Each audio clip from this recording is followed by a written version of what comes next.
Welcome to our program, The World. Today I have a distinct pleasure to welcome a well-known architect, educator, urban or green designer, James Pomeroy, who happened to be in Slovakia.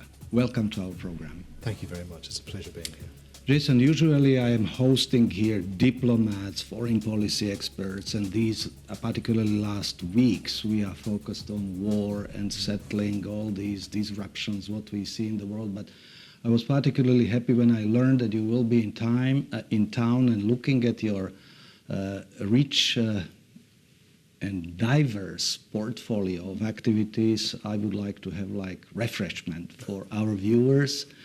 And start with first question, what brought you to Slovakia? Is this your first visit? Do you know, you're absolutely right. It is my first visit to Slovakia, though I'm no stranger to Europe, being half English and half Malaysian and having grown up in London for the majority of my life. What brought me to Slovakia, and in particular Bratislava, was, I guess, an element of serendipity. I have a TV show on smart cities where I go around the world looking at what makes these great cities smart, whether it is the people smarts or is it the tech smarts. And I had the privilege and pleasure of seeing that certain officials have caught the attention of the research that I was doing, which was then translated into TV. And it provided a platform for us to have a conversation about what is actually going to be making a difference in people's lives on the ground in Bratislava. So the ability to come over and have conversations in and around the lecture theatre and having wonderful conversations with yourself right now, and also with members of civil society, was what got me out of bed to come here and certainly learn a bit more about this great city as well. So you spent here for about 2 days. Just 2 days. And tell us briefly about your program and what struck you. Is Bratislava smart enough? Oh, that's a very good question. Well, first of all, about the program, Smart Cities was an opportunity to explore 8 cities from around the world. And ultimately, the frame of reference was, is it really all about the technology, or is it about citizen co-creation, and is it the people smarts that makes these places smart? And so I was able to go from Ahmedabad in India, where the notion of smartness is all about a city that has running water, sanitation, electricity. But you go to a place like Shenzhen or Songdo in Asia, and it's all about the technology to enhance the economy. So wherever you go in the world, there's a very different view of what makes a place smart, or whether it's a smart city. I like to look across the border at Bratislava to Vienna, and you've got a smart city in its happenings there as well. I actually think that Bratislava is a smart city in its own right. There's a real strong element of citizen co-creation. I do get the sense of wonderful opportunities for e-mobility, whether it is through electric charging or whether it's through your tram system. And I do think that there is a pathway to make the place smarter and greener. And I look forward to hopefully being part and parcel of this journey. Excellent. So I hope that this was not one-off. Do you expect after these 2 days that you establish some relations which can last, and probably you may even develop few partnerships and projects? Well, I certainly hope so. And I think that it's always in the spirit of collaboration, isn't it? I mean, there's no point in me coming over wearing the architect or the academic's hat from either London or Singapore, where I currently am practicing. It's always about trying to learn lessons from the locale. What is the culture of the place, the climate of the place? What is the historic situation of the place?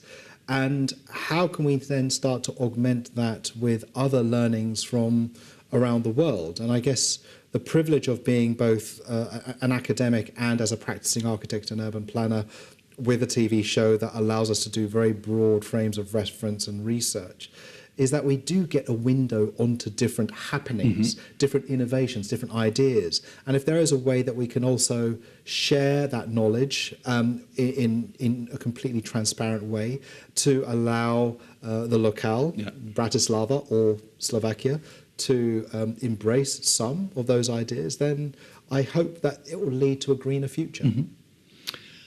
Would like to map a bit your diverse interests, because sometimes people are focused only on academic teaching, somebody is just architect and somebody is just TV anchor, and you are emphasizing that you are all of these. No, yes, that's right. Try to tell me 3 most significant things which you are proud of in the field of architecture, which you would like to showcase that these are 3 things which I achieved in the world of architecture, which I'm proud of, or which are making me happy. Well, you know, they always say those who can do, those who can't teach. But I would like to think that I've managed to sort of reframe that rule. Yeah, we will come to your teaching things. Let's start with architecture. I would say that I'm most proud of the work that really has a strong evidence-based interdisciplinary approach to design. And those are often the design projects that have been born out of research.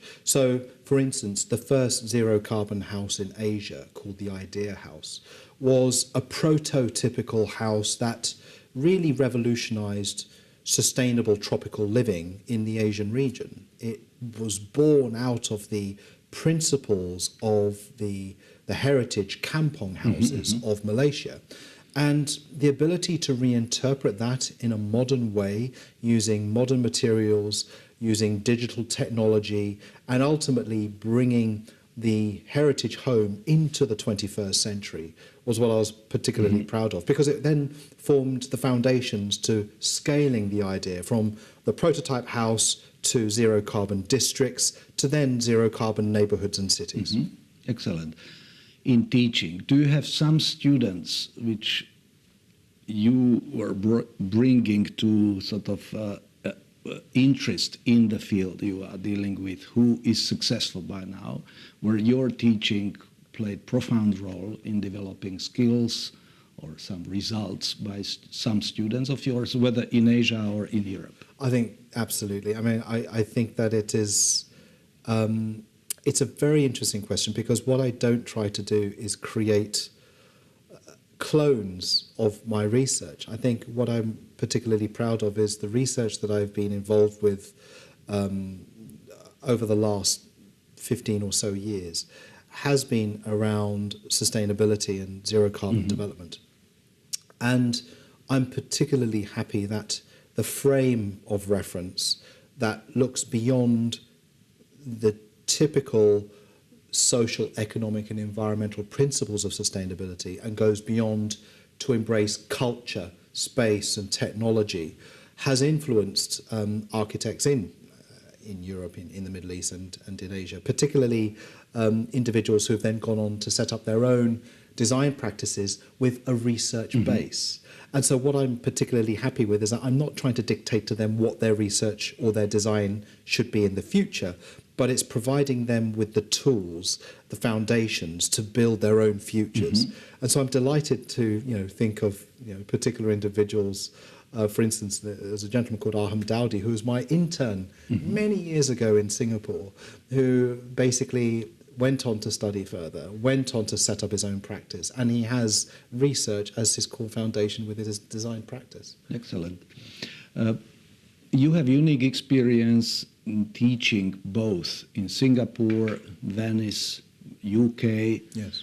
So you were exposed to students from various cultures, nationalities. Today we are looking at Asia, which is booming, and very often we are complaining that if Europe will not catch up with technological advancement, innovation with the United States or Asian countries, that we will have some difficulties in future.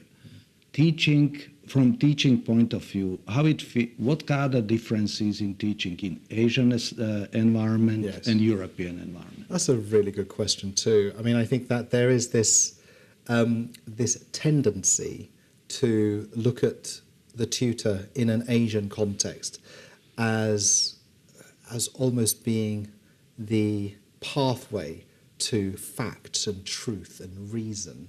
It's a very Confucianist idea that the person at a senior level in an authoritative, fatherly, paternal role almost, or maternal in that respect, is going to tell you exactly what you need to know, and you need to listen and you don't question.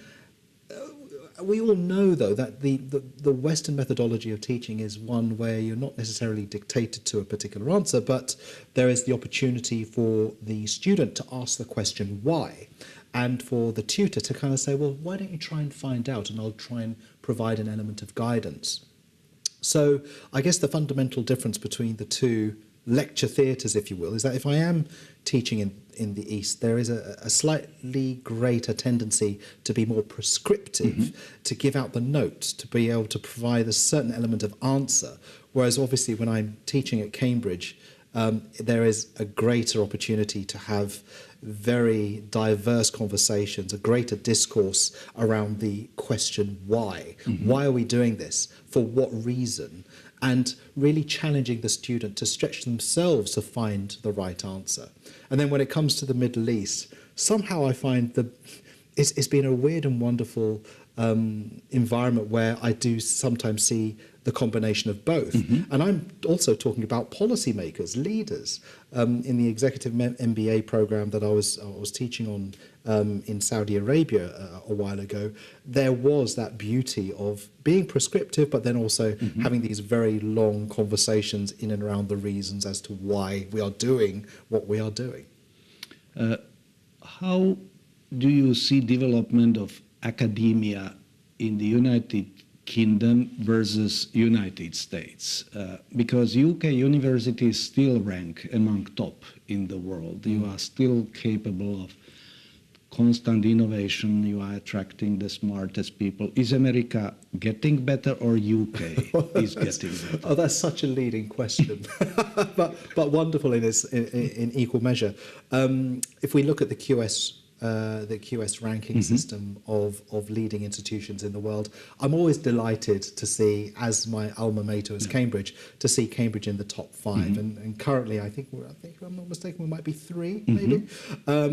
And there's always this wonderful rivalry between Cambridge and Harvard, and basically Oxbridge and the Ivy League. There is no denying that the bursaries, the funding of US universities are really quite remarkable, quite substantial. That's not to say that the bursaries associated with Oxford and Cambridge or the other great Russell Group universities in the UK are not small. They're not. But I do think that there are greater funding opportunities when you look at these US institutions. I would like to think, though, that the spirit of collaboration is strong, and I do think that partnerships between institutions is going to be key to unlocking some of those major obstacles and hurdles when it comes to climate change, resilience, and even breakthroughs in sort of cancer research, for instance, as we move forward. So I'm hoping that we will see greater funding into UK universities that will make us more competitive, and certainly, having to bring up Brexit here, I mean, when we look at a post-Brexit world, we certainly want to be encouraging more Asian students heading towards UK universities, which is why I established a scholarship to support Asian students going to Cambridge. Do you think that Brexit hurt universities in UK? I don't think it helped, but I think that we have to kind of look past these decisions and actually look for greater opportunities to embrace a greater student pool. We need to ensure that we are remaining competitive with an increasingly diverse body of academics and academic subjects. We're looking at increasing competition from Europe, from Australia, and what that means is that we need to be keeping up with the Joneses, so to speak. I do think, though, that the heritage of UK education is strong, and I'm delighted to be part and parcel of that journey and seeing a lot of Asian students moving in that direction. I would like to move to global themes nowadays. You were talking about smart cities. Nowadays, people around the world are seeing a lot of disruptions, a lot of challenges in the field of environment, in field of health. We are just pandemic, coronavirus hit us totally unprepared. We are still coping with that. Also now outbreak of war in Ukraine. You are in country where just over 60,000 refugees, mostly mothers with children, are living with us in our environment. And on Monday, we are celebrating anniversary of end of Second World War and Europe's Day, and we will be dealing with all of these issues which we are confronted with. Many people suggest that post-Second World War arrangement is getting basically enormous hits. UN Charter is violated and so on. So how do you see from both Asian and European and your personal perspective these major disruptions which we are confronted with? I think that what we can see with cataclysms, whether it's a climate change related cataclysm or a war-inflicted cataclysm like what we're seeing with Ukraine and Russia, or whether it's a pandemic cataclysm, it suddenly sharpens the mind.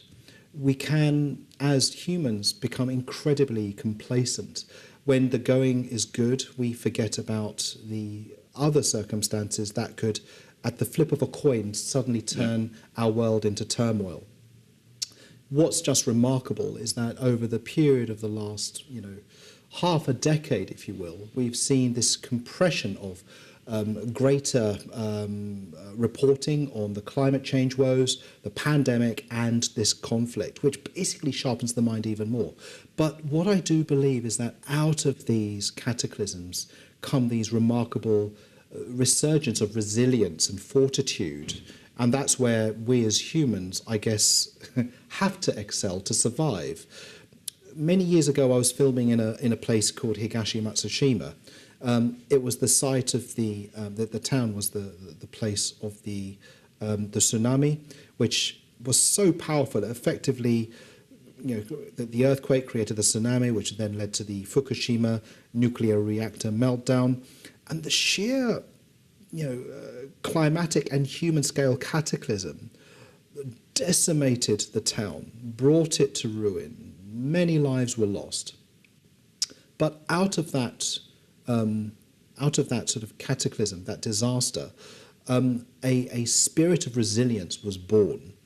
The people turned around and thought, we can't rely on nuclear power as the sole source of energy. They pushed for energy deregulation. They started to think, let us embrace clean energy, wind turbine technology, solar technology. They looked at the waterways. They thought, how can we be more flood resilient in the future? They started to move parts of the town inland to avoid such flood impact. They realized that they needed to create housing systems that were far more connected, eco-friendly. They also realized that they wanted to work with the government to run their own communities as opposed to being sort of led by the government.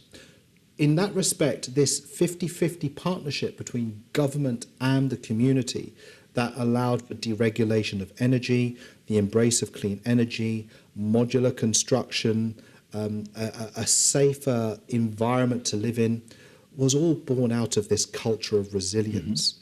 And I would say that the same is happening with other cataclysms. And that, I guess, is the wake-up call that we need as society. That is having a huge impact on the way that we start to shape our urban habitats, our neighbourhoods, our districts. And I take a lot of comfort out of that.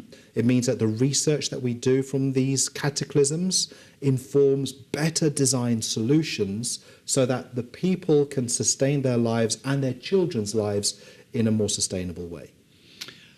You are dealing in various political environments where central planning or top-down decision-making process versus bottom-up or pluralistic is shaping almost every aspect of life.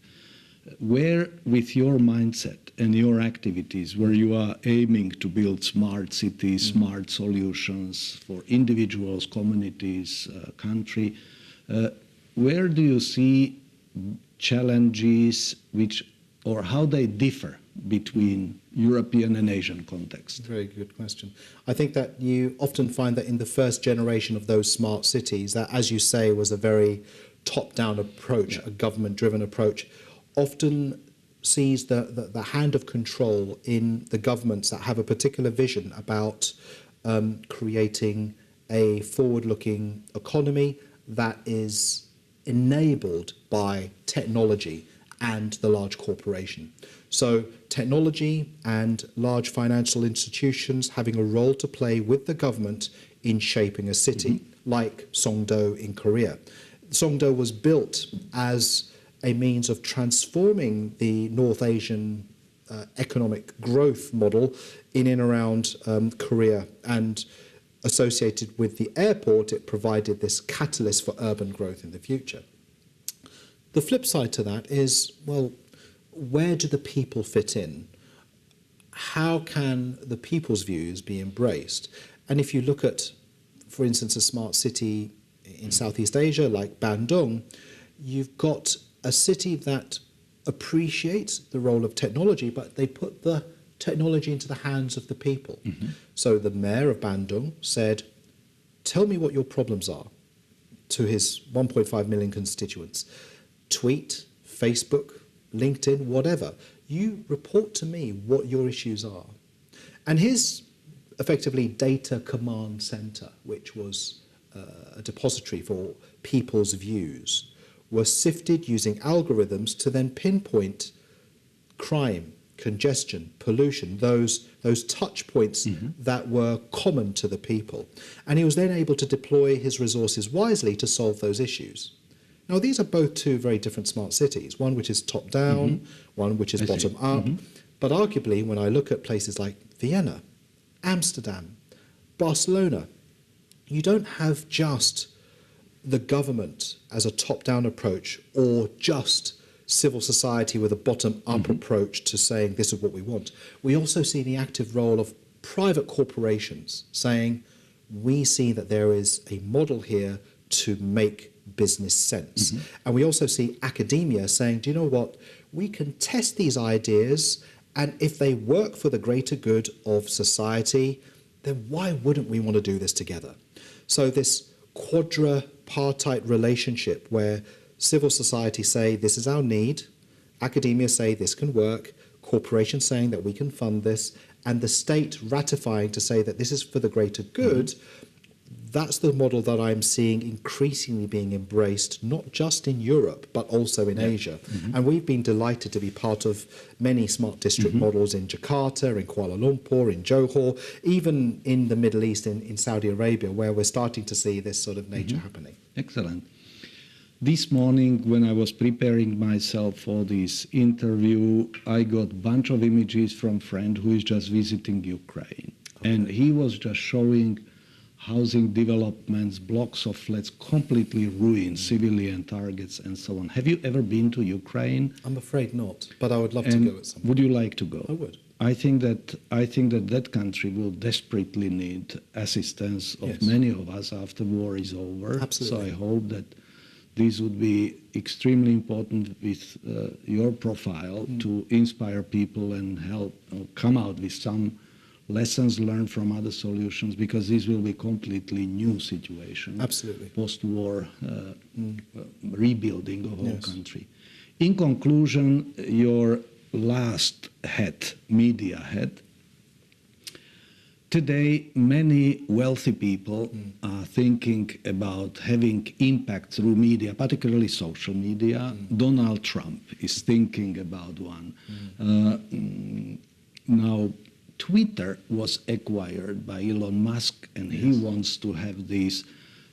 Why are you engaged in media business? Do you want to be like Donald Trump or Elon Musk, or how you use media in developing your ideas of service to countries, communities, in sort of developing your idea of doing good things? I'm not a media person. I mean, I'm an architect by training. I'm an academic by passion. And it's this wonderful opportunity to turn the evidence-based approach to my research to influence the commercial realities of designing and building cities, buildings, landscapes that really gets me out of bed in the morning. And ultimately, this opportunity to reach a broader audience beyond my academic book publications or my lecture notes with a small handful of people. I mean, certainly my books are not selling like J.K. Rowling. They're probably a dry read. I thought that the opportunity which arose purely because I was asked to present a show on architecture many years ago was a good opportunity to embed a greener message. I had a show called City Time Traveller where I was asked to retell the tale of the culture of cities in the Asian region. What makes the cities the way they are? And ultimately, cities are born out of the interactions of people, out of trade and commerce, and cities grow through their trading prosperity. But I also thought that there was a message there, a greener message, as to how cities can be more sustainable that led to other series. And ultimately, it comes down to this. If I can reach a handful of students in a lecture theatre, and I'm kind of old school analog to a certain extent, but I can then reach out further through digital or broadcast media to touch the lives of a 7-year-old child or a 70-year-old grandparent, then I think that I'm doing my job in influencing the system for a greener future. And as long as I can impart a message of truth, of fact, of reason relating to sustainable built environments and highlighting the cataclysmic effects of climate change or social upheaval, to ensure that people are acknowledging the truth in order to then understand why the system is the way it is and how we can create better places to live, work, play, learn and heal, then I feel that I'm doing my job. Mm-hmm. It's another tool, it's another avenue to be able to influence the system. Excellent. Out of today's personalities from the field of academia, out of architectural field, out of business area, who are the people whom you admire or whom you like to watch and get inspiration for yourself? That's such a mind-blowing question because I've always actually looked to the past for my inspirations. Sir Christopher Wren, who was basically he was the architect of St. Paul's Cathedral. Mm-hmm. He was the surveyor general to the King Charles. He was a mathematician. He was an astronomer. He was a true multidisciplinarian who was able to bring various strains of thought together to effectively remap London and create a better London out of the ashes of the Great Fire of London. I have huge admiration and was inspired to eventually become an architect. I'm afraid I have to use him as that source of inspiration because when you think of the Pandora's box that we're currently facing with, and we have opened up the Pandora's box of climate change, of war, of the pandemic, we need to now sort of put the lid on Pandora's box. There was one thing in Pandora's box that was really quite remarkable. That was the only thing that was in there after all hell was broken loose, and that was hope. Yeah. And arguably, when I look at the past, which I often get a lot of inspiration from, the Great Fire of London was ravaged, and it was the end of that central part of London. But out of the ashes came a new London, St. Paul's Cathedral, and some remarkable buildings. What I'm thinking is that sometimes you take a cataclysm and you turn it into a rebirth, a new opportunity. And I don't want to be pessimistic. I want to remain optimistic that this is an opportunity for Ukraine to have a new lease of life. And I'm afraid he is my source of inspiration from the past. Excellent. And I hope to be able to continue that sort of legacy by creating better sustainable futures, either that's through bricks and mortar of design or academic works through research or broadcast media. I will link this last response. St. Paul's Cathedral is one of my favorites. My name is Pavel, which is Paul. But I was in London about 2 months ago, and I made not only photographs, but short video of Ukrainians singing national Ukrainian anthem on the steps in front of St. Paul's Cathedral, which I would be happy to send you. Please do. I mean... because there is strong diaspora of Ukrainians in London, and they have even their church there. So this was very powerful when I came and saw them singing with national flag. So this connection of UK, London, Ukraine, and I think also UK nowadays is a remarkable approach and spirit helping that country as well. Absolutely, and we are trying everything that we can to support students from Ukraine by thinking about workshops that can actually support their education, scholarships that can support their education, and also kind of forging new collaborations that will allow us to think about the design of zero carbon housing and modular housing, and also disaster relief housing that might be of benefit to society when they do start to repopulate. Jason, I think that this went very well. I'm very happy that I had chance to know you, and I'm sure that this is not the last time. Whenever you are in Bratislava, it would be my great pleasure to meet with you either here or somewhere in downtown cafe. When I will be in London or Singapore, I will ring you. Indeed. But also it would be my desire that once you will be giving lecture in Kiev or some other Ukrainian city, I would definitely attend. Pavel, I would absolutely love that opportunity, and the door is open to you, whether that is in Singapore, London, and I certainly will look forward to that chance to meet again in Bratislava. Thank you very much. It's a pleasure. Thank you, Bye-bye. Pavel. Thank you.